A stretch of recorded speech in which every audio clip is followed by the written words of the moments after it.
ನೀರು ಬಿಡುಗಡೆ ವಿಚಾರ ರಿಪಬ್ಲಿಕ್ ಕನ್ನಡ ವರದಿ ಮಾಡಿತ್ತು. ಇದೀಗ ಅಲ್ಲಿ ಸ್ಥಳಕ್ಕೆ ದೌಡಾಯಿಸಿದ್ದಾರೆ ಅಧಿಕಾರಿಗಳು. ಇಂಪ್ಯಾಕ್ಟ್ ಆಗಿರ್ತಕ್ಕಂಥದ್ದು ವರದಿಯ ಬೆನ್ನಲ್ಲೇ ಅಧಿಕಾರಿಗಳು ಜಿಲ್ಲಾಡಳಿತ ದೌಡಾಯಿಸಿದೆ ಅಲ್ಲಿಗೆ. ಮೈಸೂರಿನ ಕೊಳಚೆ ನೀರನ್ನ ಕಾವೇರಿ ನದಿಗೆ ಸೇರಿಸ್ತಾ ಇರುವಂಥದ್ದು ಪತ್ತೆ ಆಗಿರ್ತಕ್ಕಂಥದ್ದು. ರಿಪಬ್ಲಿಕ್ ಕನ್ನಡದ ಬಿಗ್ ಇಂಪ್ಯಾಕ್ಟ್ ಇದು. ಕಾವೇರಿ ಸೇರ್ತಾ ಇದೆ, ಮೈಸೂರಿನ UGD ನೀರು, ಕಾರ್ಖಾನೆ ನೀರು ಇವೆಲ್ಲವೂ ಕೂಡ ಶ್ರೀರಂಗಪಟ್ಟಣ ಪುರಸಭೆ ಕೂಡ ಅಲ್ಲಿಗೆ ನೀರನ್ನ ಸೇರಿಸ್ತಾ ಇತ್ತು, UGD ನೀರನ್ನ ಅಂತ ಹೇಳಲಾಗ್ತಾ ಇದೆ. ಇದರ ಬಗ್ಗೆ ವಿಸ್ತೃತವಾದ ವರದಿಯನ್ನು ಮಾಡಿತ್ತು ರಿಪಬ್ಲಿಕ್ ಕನ್ನಡ.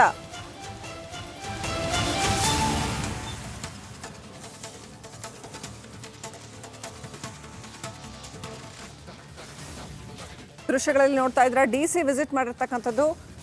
ರಿಪಬ್ಲಿಕ್ ಕನ್ನಡ ವರದಿ ಮಾಡಿದ ಬೆನ್ನಲ್ಲೇ ಅಲ್ಲಿ ತಕ್ಷಣ ಕ್ರಮ ಕೈಗೊಂಡಿದೆ ಜಿಲ್ಲಾಡಳಿತ. ಆದರೆ ನಿರಂತರವಾಗಿ ಇದನ್ನು ಗಮನಿಸಬೇಕಾಗತ್ತೆ. ಅಲ್ಲಿ UGD ನೀರು ಅಷ್ಟೇ ಅಲ್ಲ, ಕಾರ್ಖಾನೆಗಳ ಕೊಳಚೆ ತ್ಯಾಜ್ಯ ಕೂಡ ಸೇರ್ತಾ ಇದೆ. ನೋಡಿ, UGD ಕಾರ್ಖಾನೆ ನೀರು, ಇತರೆ ಕೊಳಚೆ ನೀರು ಇದೆಲ್ಲವೂ ಕೂಡ ಕಾವೇರಿ ನದಿಗೆ ಸೇರ್ತಾ ಇರುವಂಥದ್ದು. ಇದರ ಬಗ್ಗೆ ರಿಪಬ್ಲಿಕ್ ಕನ್ನಡ ವಿಸ್ತೃತವಾದ ವರದಿ ಮಾಡಿತ್ತು.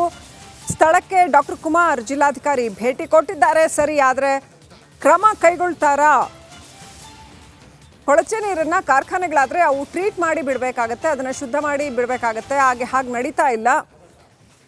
ಹಾಗೆ ಮಾಡಬೇಕು ಅಂತ ಜಿಲ್ಲಾಧಿಕಾರಿ ಪತ್ರ ಬರೆದಿದ್ದಾರೆ. ಮೈಸೂರು ಜಿಲ್ಲಾಡಳಿತಕ್ಕೆ ಮಂಡ್ಯ ಜಿಲ್ಲಾಧಿಕಾರಿ ಪತ್ರ ಬರೆದಿದ್ದಾರೆ. ಕುಡಿಯೋ ನೀರಿನ ಜಾಕ್ವಾಲ್ನ ಸ್ಥಳಾಂತರಿಸೋದಕ್ಕೆ ಈಗ ಚಿಂತನೆ ನಡೆಸಲಾಗ್ತಾ ಇದೆ ಅಂತ.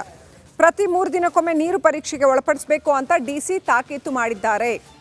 Republic Kannada big impact.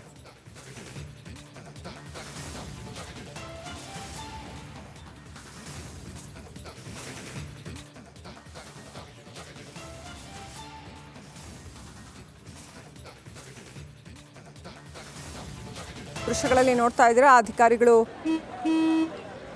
ನಡಿ ಈಗ ಶುರು ಮಾಡೋಣ.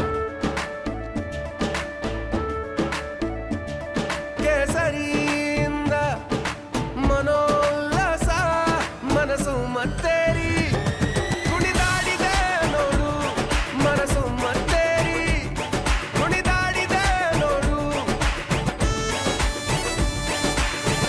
ಕ್ಷಣ ಕ್ಷಣವೂ ಆಚರಿಸಿ ಕೇಸರಿ ಹಬ್ಬ.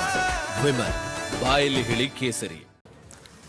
ಸ್ಥಳಕ್ಕೆ ಭೇಟಿ ನೀಡಿರ್ತಕ್ಕಂಥದ್ದು. ಕಾವೇರಿ ನದಿಗೆ ಕೊಳಚೆ ನೀರು ಸೇರ್ತಾ ಇದೆ, UGD ನೀರು ಸೇರ್ತಾ ಇದೆ, ಕಾರ್ಖಾನೆಯ ತ್ಯಾಜ್ಯ ನೀರು ಸೇರ್ತಾ ಇದೆ. ಇದೆಲ್ಲವನ್ನು ಗಮನಿಸಿ ರಿಪೋರ್ಟ್ ಮಾಡಿತ್ತು ರಿಪಬ್ಲಿಕ್ ಕನ್ನಡ. ಈಗ ಅಧಿಕಾರಿಗಳು ಸ್ಥಳಕ್ಕೆ ಆಗಮಿಸಿದ್ದಾರೆ, ಕ್ರಮ ಕೈಗೊಂಡಿದ್ದಾರೆ. ಅಷ್ಟೆಲ್ಲ ನೀರನ್ನ ಟ್ರೀಟ್ ಮಾಡಿ ನದಿಗೆ ಬಿಡೋದಾದ್ರೇನು ಅಂತ ಪತ್ರವನ್ನು ಮಂಡ್ಯ ಜಿಲ್ಲಾಡಳಿತ ಬರೆದಿದೆ.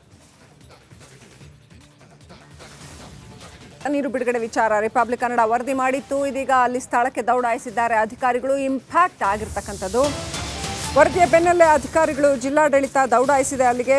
ಮೈಸೂರಿನ ಕೊಳಚೆ ನೀರನ್ನ ಕಾವೇರಿ ನದಿಗೆ ಸೇರಿಸ್ತಾ ಇರುವಂಥದ್ದು ಪತ್ತೆ ಆಗಿರ್ತಕ್ಕಂಥದ್ದು. ರಿಪಬ್ಲಿಕ್ ಕನ್ನಡದ ಬಿಗ್ ಇಂಪ್ಯಾಕ್ಟ್ ಇದು. ಕಾವೇರಿ ಸೇರ್ತಾ ಇದೆ, ಮೈಸೂರಿನ UGD ನೀರು, ಕಾರ್ಖಾನೆ ನೀರು ಇವೆಲ್ಲವೂ ಕೂಡ ಶ್ರೀರಂಗಪಟ್ಟಣ ಪುರಸಭೆ ಕೂಡ ಅಲ್ಲಿಗೆ ನೀರನ್ನ ಸೇರಿಸ್ತಾ ಇತ್ತು, UGD ನೀರನ್ನ ಅಂತ ಹೇಳಲಾಗ್ತಾ ಇದೆ. ಇದರ ಬಗ್ಗೆ ವಿಸ್ತೃತವಾದ ವರದಿಯನ್ನು ಮಾಡಿತ್ತು ರಿಪಬ್ಲಿಕ್ ಕನ್ನಡ.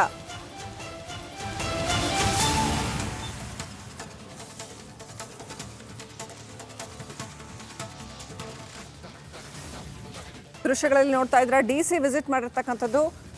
ರಿಪಬ್ಲಿಕ್ ಕನ್ನಡ ವರದಿ ಮಾಡಿದ ಬೆನ್ನಲ್ಲೇ ಅಲ್ಲಿ ತಕ್ಷಣ ಕ್ರಮ ಕೈಗೊಂಡಿದೆ ಜಿಲ್ಲಾಡಳಿತ.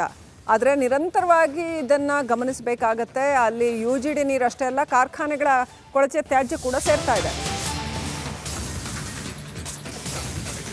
ನೋಡಿ, UGD ಕಾರ್ಖಾನೆ ನೀರು, ಇತರೆ ಕೊಳಚೆ ನೀರು ಇದೆಲ್ಲವೂ ಕೂಡ ಕಾವೇರಿ ನದಿಗೆ ಸೇರ್ತಾ ಇರುವಂಥದ್ದು. ಇದರ ಬಗ್ಗೆ ರಿಪಬ್ಲಿಕ್ ಕನ್ನಡ ವಿಸ್ತೃತವಾದ ವರದಿ ಮಾಡಿತ್ತು. ಸ್ಥಳಕ್ಕೆ ಡಾಕ್ಟರ್ ಕುಮಾರ್ ಜಿಲ್ಲಾಧಿಕಾರಿ ಭೇಟಿ ಕೊಟ್ಟಿದ್ದಾರೆ. ಸರಿ, ಆದರೆ ಕ್ರಮ ಕೈಗೊಳ್ತಾರಾ? ಕೊಳಚೆ ನೀರನ್ನ ಕಾರ್ಖಾನೆಗಳಾದರೆ ಅವು ಟ್ರೀಟ್ ಮಾಡಿ ಬಿಡಬೇಕಾಗತ್ತೆ, ಅದನ್ನು ಶುದ್ಧ ಮಾಡಿ ಬಿಡಬೇಕಾಗತ್ತೆ. ಹಾಗೆ ನಡೀತಾ ಇಲ್ಲ. ಹಾಗೆ ಮಾಡಬೇಕು ಅಂತ ಜಿಲ್ಲಾಧಿಕಾರಿ ಪತ್ರ ಬರೆದಿದ್ದಾರೆ. ಮೈಸೂರು ಜಿಲ್ಲಾಡಳಿತಕ್ಕೆ ಮಂಡ್ಯ ಜಿಲ್ಲಾಧಿಕಾರಿ ಪತ್ರ ಬರೆದಿದ್ದಾರೆ. ಕುಡಿಯೋ ನೀರಿನ ಜಾಕ್ವಾಲ್ನ ಸ್ಥಳಾಂತರಿಸೋದಕ್ಕೆ ಈಗ ಚಿಂತನೆ ನಡೆಸಲಾಗ್ತಾ ಇದೆ ಅಂತ. ಪ್ರತಿ 3 ದಿನಕ್ಕೊಮ್ಮೆ ನೀರು ಪರೀಕ್ಷೆಗೆ ಒಳಪಡಿಸಬೇಕು ಅಂತ DC ತಾಕೀತು ಮಾಡಿದ್ದಾರೆ. Republic Kannada big impact.